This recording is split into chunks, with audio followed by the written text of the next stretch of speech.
hausse des coûts de l'énergie, mais aussi du mètre carré, les DET sont poussés à optimiser toujours plus leurs dépenses. C'est en tout cas ce que révèle l'édition 2024 des Busy Ratios, publiée par l'IDE. Chaque année, ces derniers ont pour objectif d'apporter un éclairage sur les coûts de l'environnement de travail en France, en s'appuyant sur un historique de données de plus de 20 ans.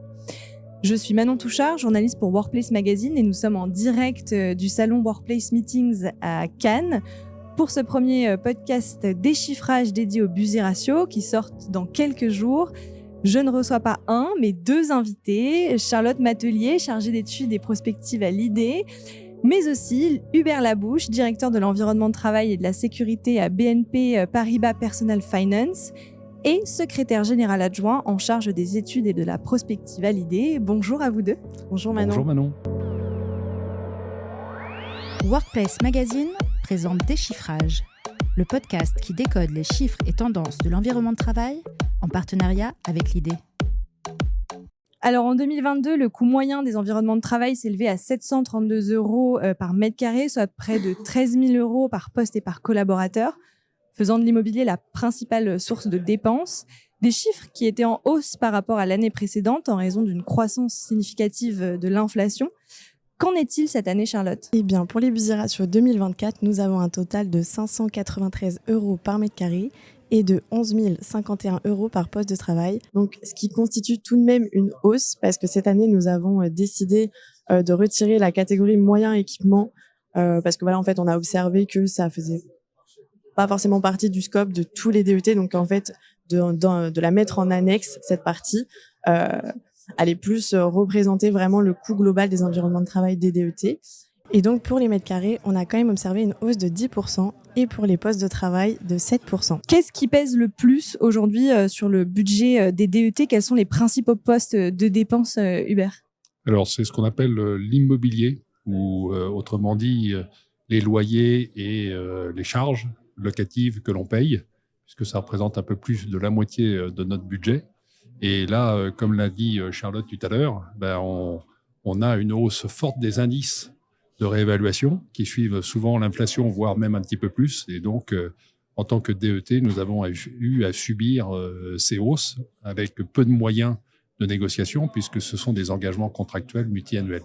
Et donc, c'est des conditions, on l'a dit, qui modifient le rapport des DET au mètre carré. Quelles décisions ont-ils pris concernant leur parc immobilier, Charlotte ? Eh bien, effectivement, donc à cause de l'inflation, donc pour donner quelques chiffres, l'inflation cumulée est de 17,2% depuis 2017 et entre 2022 et 2023 de 4,9%.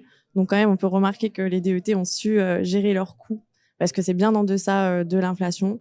Et donc, malgré l'inflation des coûts, de l'énergie et de l'immobilier, il y a eu une tendance qui a été observée qui est celle de l'optimisation des mètres carrés et celle aussi des politiques de sobriété énergétique qui ont été mises en place au sein des environnements de travail.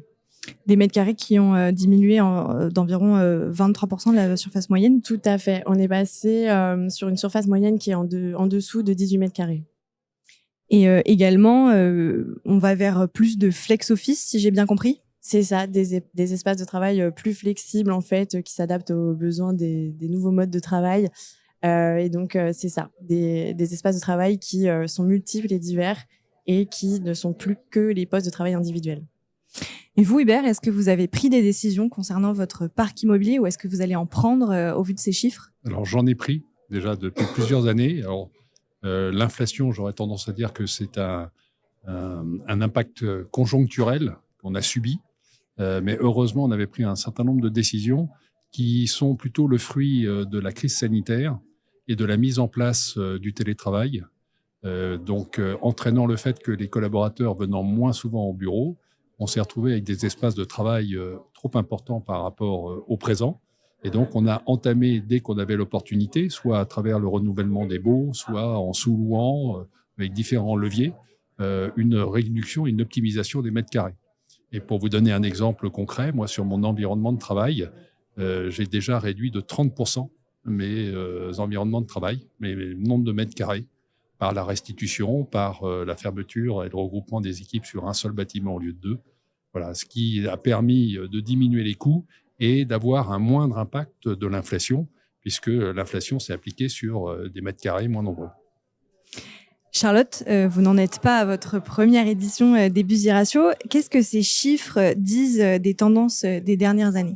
Eh bien, les chiffres 2023 suivent la tendance des dernières années, mais depuis la crise sanitaire qui a quand même marqué une rupture dans les coûts. Donc voilà, depuis 2020, les chiffres suivent la tendance, donc toujours en augmentant un petit peu. Depuis 2009, les coûts immobiliers ont augmenté de 12% par mètre carré et de 17% par poste. Et donc voilà, principalement dû à la hausse des loyers et des baux, qui par exemple en Ile-de-France est d'environ 20%. Est-ce que je peux ajouter quelque chose ? Parce que je me suis livré au calcul.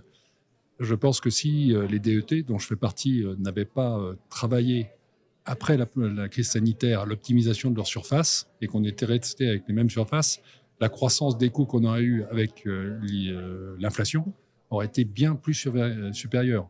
Donc c'est vrai qu'on a fait des économies sur les mètres carrés, on a fait des économies sur nos coûts qui ont été mangés en partie par cette inflation, mais dès lors que l'inflation va être contenue, va redescendre, là on va avoir l'effet positif avec les économies.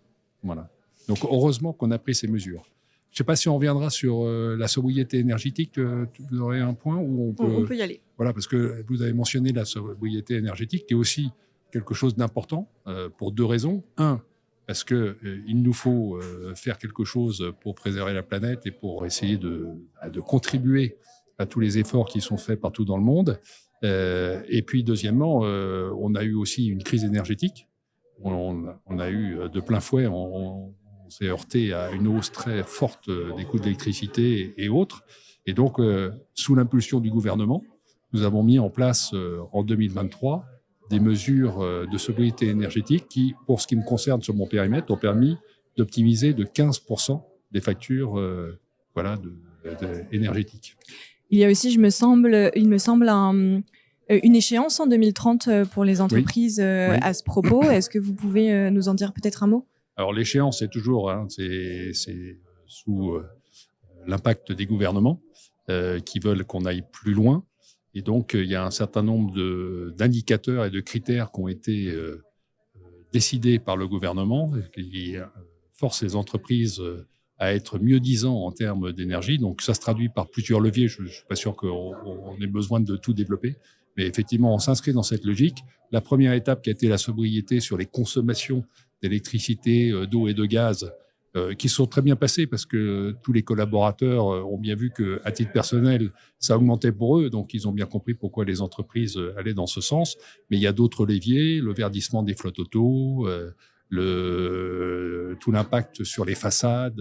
Voilà. Enfin, il y a plein de travaux qui sont menés sur les bâtiments, qui sont lourds en investissement, mais qui vont produire des effets très bénéfiques justement sur les consommations d'énergie et sur la production de gaz carboné. Donc des efforts financiers dans un contexte d'inflation et d'augmentation des coûts. La RSE, la sobriété, revenir à un meilleur équilibre écologique, c'est pas gratuit. Voilà, il faut se le dire très clairement, c'est pas gratuit, ça nécessite des investissements. Donc un défi pour vous parce que l'inflation, les coûts vont peut-être, comme le disait Charlotte, continuer à augmenter. Donc ça sera quand même un défi pour vous. C'est un défi, il faut qu'on l'affronte avec sérénité, il faut le faire. On pâtit peut-être d'un manque d'investissement dans les années antérieures parce qu'on n'était pas dans cette logique. Aujourd'hui, on est face au mur, il faut passer ce mur. Et pour vous, Hubert, ces chiffres de l'année 2023 dont on parle depuis le début de cette émission, est-ce que ça marque la fin d'un cycle, peut-être une rupture, ou au contraire, vous attendez à quelque chose dans une continuité qui va continuer ? Alors, je pense que l'année 2023 est un petit peu exceptionnelle de par l'inflation. Donc, j'espère que, et on le voit, en 2024, les chiffres de l'inflation sont mieux contenus, donc on va avoir l'effet bénéfique. Après, l'optimisation des espaces de travail, le développement du télétravail et donc l'impact sur les surfaces, les aspects énergétiques dont on vient de parler vont nécessiter des investissements. Donc, je pense qu'on va aller vers une stabilité du coût au mètre carré, mais cette stabilité va être en fin de compte un équilibre entre des investissements, donc des coûts supplémentaires, mais avec un certain nombre de postes qui vont diminuer. Et donc, l'équilibre des deux va faire qu'on va rester dans cette stabilité, voire peut-être même une petite décroissance. Et vous, Charlotte, vous confirmez ces perspectives de Hubert. Qu'est-ce que vous attendez pour les chiffres 2024 Elle m'attend l'année prochaine pour avoir les résultats. Elle me dire, Hubert, tu avais dit ça, dis donc, c'est où? Oui, on pense pouvoir confirmer ça pour les budgets ratios 2025. Donc, une stabilisation des coûts. Parce que c'est vrai que, comme le disait Hubert, c'est vraiment l'inflation qui a marqué l'année 2023 pour cette hausse des coûts.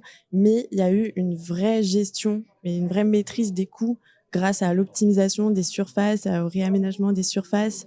Et donc, c'est ça qui a permis de limiter et que les coûts restent quand même en deçà de l'inflation.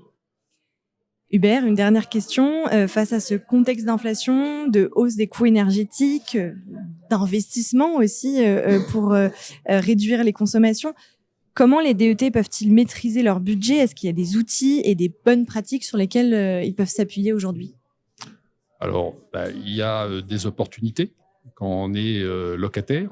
Avec le renouvellement des baux, c'est une opportunité de discuter avec son propriétaire, de le pousser peut-être lui à investir justement avec ses tendances d'optimisation énergétique. Après, c'est une négociation. On le payera parce que le propriétaire qui investit, on prendra une partie à sa charge, mais ça sera bien entendu refacturé dans le loyer. Après, il y a toujours la maîtrise des mètres carrés. Donc différents leviers. Après, j'ai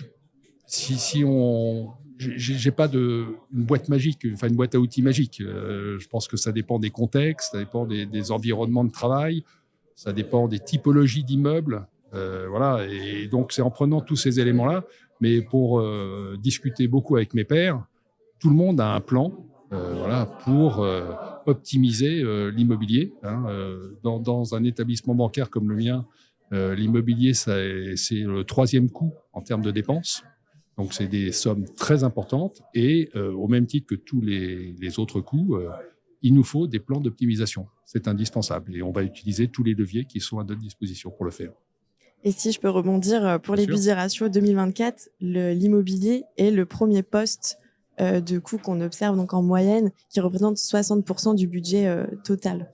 Donc, c'est vraiment un poste de coût important. Un poste sur lequel il faudra du coup envisager un plan pour éventuellement réduire les budgets, en tout cas les contenir plutôt. Les DET ont un challenge, c'est investir beaucoup tout en maîtrisant l'impact sur le PNL, sur le compte d'exploitation.